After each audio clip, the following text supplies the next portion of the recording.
Hello and welcome to this review of my Wooting 60HE keyboard. This was a commercial donation from Wooting, thanks again guys. I've covered multiple Wootings before as they focus a lot on innovative products, which is precisely up my alley. Originally they used optoelectric switches with a very interesting prismatic setup, and after that they switched to Hall effect, which is what they're still working with. This video is sponsored by NordVPN. Tired of GDI tuning into your dick pics? Join the Brotherhood today and get a free 10% discount when you use coupon code KANELIVES, all capitals. I have a big weakness for contactless switches like Hall effect and optoelectric ones because they provide many advantages over traditional contact-based alternatives, such as much longer lifetimes and a higher degree of achievable smoothness. Generally, contactless boards surpass even the smoothest, most material-optimized contact-based switches without really making much of an effort, so that's definitely a bonus. This one is not that big of a departure from their previous offering, but I figured it would be fun to revisit this topic again, especially as they made some significant changes to the way the keyboard is built and can be configured, and it's got some new interesting features. So, in a previous video someone raised the question of whether my so far quite positive reviews of Wooting keyboards were not a mark of bias or patriotism on my part, as Wooting are a Dutch company and I'm a Dutch citizen. Now, I think I have a good enough track record that most of my viewers will trust my judgment, but I think it's a fair question, so I'd like to address it. I am in fact not patriotic at all, and the only part of the Netherlands I really like is the city I live in, Utrecht. Everything that's bigger in the Netherlands I consider to be a criminal hellhole, and everything that's smaller to be a Bible-thumping farming village. So yeah, national pride doesn't really factor into these videos. Right, now that I've succeeded in making 99% of my Dutch viewers unsubscribe, let's get back to the keyboard.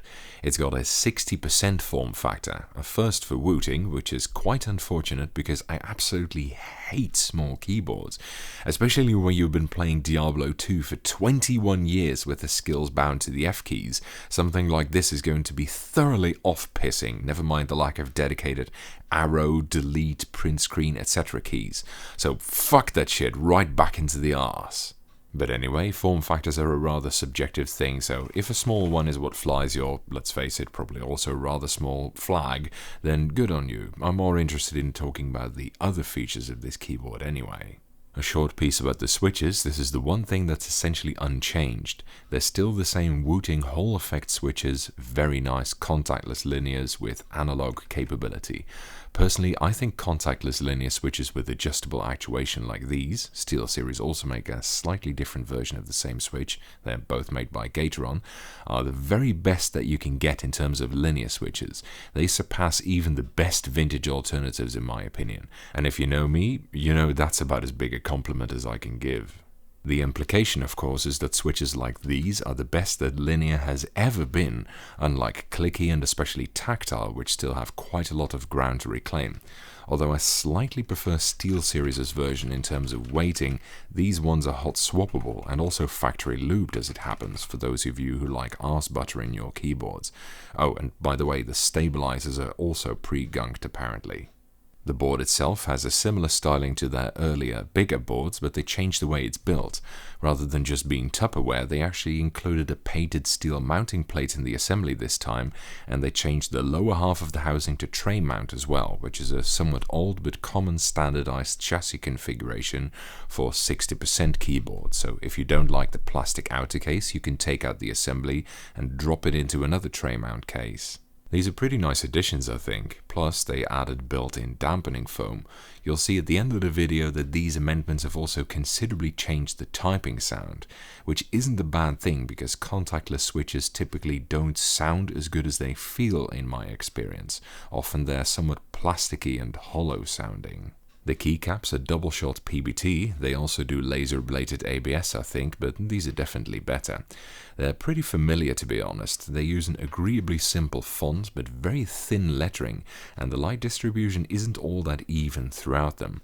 I mentioned this in an earlier review, double shots usually don't give the same evenness of lighting as laser-ablated ABS does. I've seen only a few exceptions to this rule, plus in my opinion ABS tends to sound better. Still, double shot PBT is the right choice for a board like this I think. A curious and pretty unique feature of this model is the Sling Loop located at the left side of the keyboard. It's for use with this included orange-yellow sling, which allows you to carry it. Now, this must be one of the most useless features I've ever seen, but I guess it's something that you can show off with or whatever. It's pretty unique and it makes it stand out, and I generally applaud innovation. Unfortunately, it makes it so that it just doesn't fit under my monitor riser anymore. So in this case, it's actually quite a negative thing, but this is a very specific use case, of course. One super cool thing they added since I last reviewed a Wooting is a lighting mode that tells you how far you're pressing a key. The number keys are unlit by default and they light up like a volume bar the more you're pressing down a key. It really drives home the point that it's a full range analog keyboard and that it really works too. It's much better than on the previous optoelectric switches in that regard, where the analog window spanned only half the travel roughly. It's also really cool to see your adjustable actuation in action. I set mine at 2.2mm and I'll show you in this keyboard testing utility. You can see that it triggers just about here. See? There. So awesome, this stuff. So, although Wooting are not the only ones making keyboards that use analog input, they are the only ones that make keyboards with analog output, which in some cases can be very useful, especially for driving games. However, much more promisingly in my opinion, they also use the analog inputs to give keys unique functionality. One they've had from the start, for example, is their DKS feature. This allows you to bind different keystrokes to different depth of push. For example, press E a little bit to ready a spell, and then if you press it further, it outputs Shift plus E instead, which casts that spell. This sort of thing is potentially very useful, and they've updated it a while ago so that it can hold as many as 4 different inputs per key now. Originally it was 2, as I recall. They've added some new ones though. One is the mod tap function, which allows you to bind 2 different outputs to tapping and holding a key, and another one is toggle key, no, not the Windows function, which allows you to do the inverse, make tapping a key toggle it on and off, and holding a key use it as normal. To give an example of the latter, here I'm playing Star Valor, which is an outstanding space sim that just got out of early access by the way, and using the toggle key function you can make the forward key toggle if you tap it quickly, so that you don't have to hold it down if you're flying through space for long periods of time. It works pretty well, but I think it would be even nicer if you could set it to trigger after 2 taps instead of 1, to make it a bit less susceptible to accidental toggling, or the devs can add it to the game, I guess.